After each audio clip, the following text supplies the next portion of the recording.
La prévention pour lutter contre le phénomène des mules, c'est le pari de l'association Trop Violence et de la municipalité de Cayenne.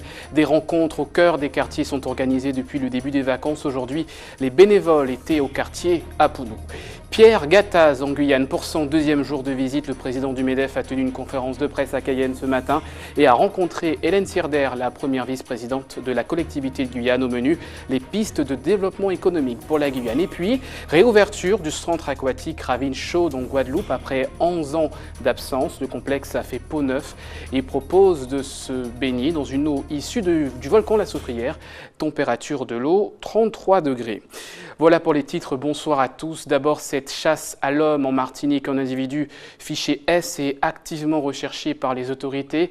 Il était assigné à résidence et ne s'est pas présenté à son contrôle judiciaire ce matin. La gendarmerie nationale a lancé un appel à témoins. L'homme de nationalité marocaine est soupçonné d'être lié à Al-Qaïda au Maghreb islamique par les services antiterroristes français et marocains. Tout de suite, on retrouve Marie Tricot d'ATV Martiki. L'actualité du jour, c'est la disparition de ce djihadiste présumé qui était assigné à résidence aux Mornes Rouges depuis maintenant 2 ans. L'homme d'une quarantaine d'années est un informaticien marocain soupçonné d'être en lien avec Al-Qaïda au Maghreb islamique. Assigné, donc, comme je vous le disais, à résidence au pied de l'Apelé depuis maintenant 2 ans. L'homme a normalement pour obligation de se présenter 4 fois par jour à la gendarmerie et bien sûr de ne pas quitter le territoire de la commune. Sauf qu'aujourd'hui, il se serait soustrait à ses obligations et serait pour l'heure porté disparu. Une disparition que vient de confirmer la préfecture, alors que la gendarmerie a quant à elle lancé un appel à témoins sur les réseaux sociaux. L'homme de 40 ans est donc activement recherché et les autorités rappellent qu'en cas de découverte ou d'interpellation, les citoyens doivent immédiatement alerter les autorités, la gendarmerie et bien évidemment ne prendre aucun risque, d'autant que l'individu serait potentiellement dangereux. C'est un fléau qui touche la Guyane, le phénomène des mules, ces hommes et ces femmes souvent jeunes qui ingurgitent des boulettes de cocaïne pour les acheminer dans l'Hexagone. Beaucoup d'entre eux sont régulièrement condamnés par de lourdes peines par le tribunal. L'association Trop Violence et la municipalité de Cayenne ont décidé de prendre ce problème à bras-le-corps et organisent depuis le début du mois de juillet des opérations de sensibilisation. Ce matin, des bénévoles étaient au quartier Apounou à Cayenne. Le reportage d'Ayo Delegerma. Des jeunes pour sensibiliser leurs pères au danger du trafic de drogue. J'aurais bien aimé que mon petit frère soit dans ça et puis le voir mourir ou aller en prison, ça m'aurait fait mal. Là, essayer de les faire comprendre. Le fait qu'on soit jeune déjà, ça attire l'attention puisque aux autres jeunes et puis donc suite à cela, on peut leur proposer prospectus, on leur fait prendre connaissance. Et donc voilà, on va les voir, hein. Dès qu'on en voit, on va les voir directement. Si le sachet se fissure dans l'intérieur du corps. Les mules prennent souvent des risques inconsidérés. Outre le danger d'overdose dû à un ovule de cocaïne percé, les mules sont passibles d'une peine de prison qui peut aller jusqu'à 12 ans. L'an dernier, plus de 160 passeurs ont été interpellés à l'aéroport. Ça a tué un pile jeune la Guyane, qui a détruit la vie un pile jeune. Parce que les jeunes qui ont fumé la drogue, qui ont fait n'importe bagaille, n'importe quoi. Cette action du collectif Trop Violence a débuté la semaine dernière. L'objectif, éloigner les jeunes du phénomène des mules par la sensibilisation, mais aussi par l'éducation. En tant que chef d'établissement, nous sentons mal parce qu'on se dit que toutes les actions de prévention que nous faisons restent quand même si certains comprennent, mais il y a quand même une forme d'échec. Et c'est la raison pour laquelle il faut que nous soyons sur le terrain, en tant que politique que je suis, et aussi en tant que maman, chef d'établissement, pour expliquer aux jeunes que, pour ma part, vous direz que je prêche pour ma paroisse, mais seules les études permettent d'avoir la liberté du choix. La sensibilisation se poursuit le 3 août à Cayenne, à la cité Châtenay. Les suites maintenant de la visite de Pierre Gattaz en Guyane. Le président du MEDEF a donné une conférence de presse ce matin. Il s'est également rendu au siège de la collectivité territoriale de Guyane pour un entretien avec la première vice-présidente Hélène Sierder. On l'écoute au micro de Kerwin Alcide. Écoutez, qu'il soit un ambassadeur et qu'il, au niveau métropolitain, au niveau gouvernemental, parce qu'il a beaucoup de contacts avec les différents ministères, et bien qu'il rapporte ce que nous faisons sur place, Je parlais de la visibilité de la Guyane. Il faut qu'aujourd'hui la Guyane soit visible donc de la métropole avec ses particularités. Nous sommes en quelque sorte aujourd'hui à un moment où le monde change, si vous voulez. Bon, c'est la mondialisation, c'est l'ouverture. On ne peut pas se replier sur nous. Voilà. Nous avons une coopération donc à bâtir. Et aujourd'hui, il nous faut cette réglementation adaptée. Je lui ai dit qu'il fallait surtout pas augmenter les taxes. Il faut baisser les charges et les taxes sur les entreprises guyanaises. Pour ça, il faut optimiser le territoire, la gouvernance de la territoire. Et pour ça, on a des idées au niveau du MEDEF, puisque nous le faisons dans les entreprises, dans nos entreprises. On est prêt, il faut qu'ils externalisent éventuellement quelques services. Et surtout, il faut libérer les talents, les énergies, parce que la Guyane a un potentiel incroyable de développement. C'est une économie qui dépend de la sphère publique. Il faut qu'elle se tourne vers le Brésil, vers l'Amérique latine, le Suriname, vers l'Europe. Il y a des filières à développer, du bois, l'or, les mines, le nautisme, le tourisme, et on ne l'exploite pas du tout. Donc, on est prêt à travailler ensemble sur un projet économique et social rapidement. Aujourd'hui, les normes sont trop complexes. Elles viennent de France, elles viennent d'Europe. Elles ne sont pas adaptées à la Guyane. Donc, est-ce qu'on ne pourrait pas travailler avec la région, avec la CTG, justement, à 2-3 propositions très simples, rapides, et de donner la possibilité de dérogation pour développer l'économie locale. Voilà. En bref, les chiffres du chômage pour le mois de juin sont tombés. À cette date, 22 550 personnes sont toujours à la recherche d'un emploi et sans activité, soit une baisse de 1% par rapport au mois précédent. Toujours en bref, cette saisie de 24 kilos de mercure le week-end dernier par les forces armées de Guyane et la gendarmerie nationale à proximité d'un barrage sur le fleuve Maroni. Les militaires ont également mis la main sur plus de 100 kilos de denrées alimentaires et sur du carburant destiné au site d'orpaillage illégaux. Direction la Martinique maintenant avec ces réservistes qui sont entraînés par le 33e régiment d'infanterie de la Martinique. Des réservistes qui auront pour la lourde tâche d'être préparés éventuellement à une attaque terroriste. Ils sont notamment formés au maniement des armes. Voyez ce reportage d'Anaïs Gall. Démonter et remonter son arme pour mieux comprendre son fonctionnement. Après plusieurs heures de théorie, place à la pratique. Le maniement est délicat et nécessite une grande prudence. Enaël Frida, seule recrue féminine, connaît la leçon sur le bout des doigts. Il y en a 4 règles de sécurité. La première règle, c'est une arme doit toujours être considérée comme chargée. Ne jamais pointer ou laisser pointer le canon d'une arme sur quelque chose que l'on ne veut pas détruire. Garder les dex hors de la détente tant que les organes de visée ne sont pas sur l'objectif. Être sûr de son objectif, la 4e règle. Les règles sont très importantes parce que, il y a beaucoup de dangers. Pour la manipulation d'armes et tout, c'est quelque chose quand même d'assez risqué. Une arme, ce n'est pas un jouet. En tant que militaire, ces jeunes doivent être habilités à manipuler une arme à feu, une aptitude essentielle dans le cadre de la formation. Avant toute utilisation de l'armement, le stagiaire doit savoir et connaître ses responsabilités par les moniteurs et instructeurs qui sont face à eux. Donc ils apprennent là, le montage, démontage de l'armement et connaissent toutes les petites pièces pour l'entretien et en cas de panne. Donc ils doivent démonter et remonter leur armement avant toute utilisation de munitions réelles. Demain, direction le champ de tir de Colson, les 14 réservistes testeront leur FAMAS, le célèbre fusil d'assaut français, en conditions réelles. Pour certains, c'est l'occasion de se responsabiliser. Parfois, en tant que garçon, on s'entraîne au tir sur différents jeux. Et donc, on voit ça souvent comme un jeu. Mais là, c'est une arme réelle, on va tirer à balles réelles, donc il faut prendre ses précautions et respecter les mesures de sécurité. On se sent comme un vrai soldat, même pendant la formation de stagiaire. Mais ensuite, l'appréhension part vite parce qu'on a de bons moniteurs et de bons instructeurs. Cette instruction à l'armement fait partie intégrante d'un stage de 13 jours pour initier les recrues aux bases du régime militaire. Marche au pas, respect des grades et gestes des premiers secours. L'objectif, former des soldats prêts à intervenir en cas de besoin, une nécessité dans la conjoncture actuelle.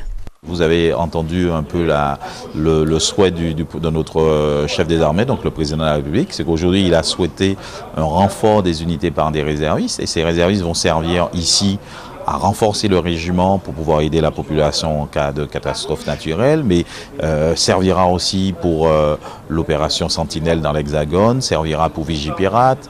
Nos réservistes vont renforcer le régiment sur tous ces exercices, sur toutes ces activités en fait.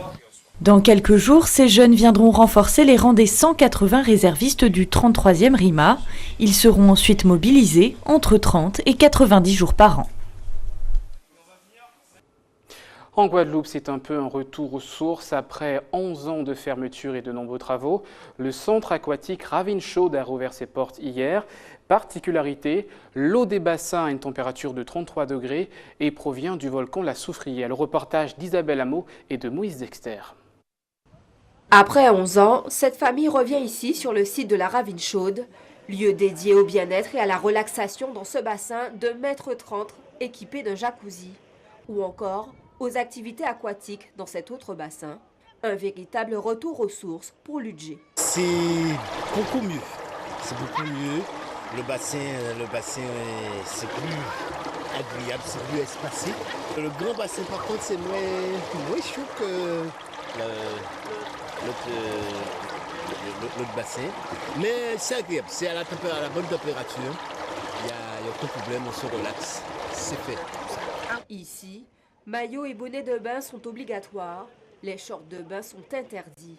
L'espace a été refait totalement et modernisé pour rebooster le tourisme lamantinois. Je peux vous dire que c'était une attente forte. Vous voyez l'affluence, vous voyez le monde qu'il y a depuis hier.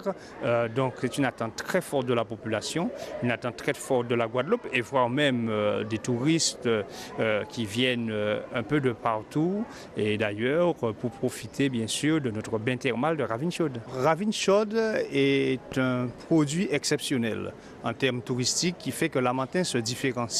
On appelle ça la stratégie de la différenciation puisque nous ne font pas ce qu'on retrouve un peu partout en Guadeloupe, c'est-à-dire la plage, le sable, etc., le tourisme balnéaire. Nous offrons un tourisme vert avec nos rivières et bien sûr un point d'orgue qui est la cerise sous le gâteau, qui est cette station de Ravine Chaude, qui nous propose une eau à 33 degrés, une eau avec des oligo-éléments, une eau qui vous permet à la fois d'être bien, de vous sentir bien, bien-être, remise en forme, plus les activités qui vont arriver à partir du mois de septembre, c'est excellent.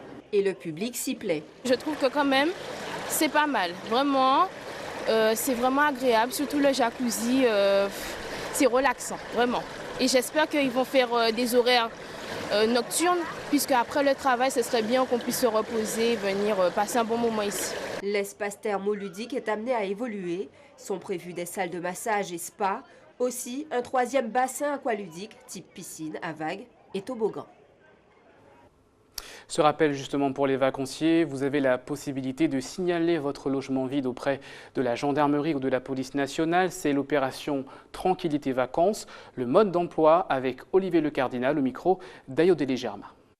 Ça fonctionne de façon relativement simple. Il suffit d'écrire au commissariat ou d'apporter une fiche qu'on récupère sur Internet, de la remplir en précisant évidemment votre nom, adresse, prénom, vos dates de départ, et puis de donner des coordonnées pour qu'on puisse vous joindre si jamais il y a un souci, et puis éventuellement une personne à contacter s'il y a également un problème. Mais je précise quand même que ce dispositif existe aussi en zone gendarmerie et que les polices municipales sont aussi actifs dans ce dispositif. Pour toute l'année 2015, à Cayenne, on a eu 65 demandes de personnes qui ont signé qu'ils partaient en vacances et on en a eu 46 pour l'été, c'est-à-dire ça représente 70% du volume total. Et sur ces 65 personnes qui nous ont signalé qu'ils n'étaient pas là, on n'a constaté qu'un seul cambriolage. Est-ce que c'est dû à notre action? Est-ce que c'est dû au fait que la personne a fait attention, a prévenu ses voisins? Moi, je pense tout simplement que plusieurs actions concertées permettent d'obtenir des résultats. Et là, sur les 65 personnes, eh bien, il n'y en a qu'une qui a été cambriolée. Donc ça veut dire que notre dispositif fonctionne plutôt bien. On revient maintenant sur l'information du début de ce journal. Un homme activement recherché en Martinique, fichier S. Il était assigné à résidence et ne s'est pas présenté à son domicile, à son contrôle judiciaire ce matin. La gendarmerie nationale a lancé un appel à témoins. Il est de nationalité marocaine, soupçonné d'être lié à Al-Qaïda au Maghreb islamique. Tout de suite, propose ce reportage tourné par ATV Martinique.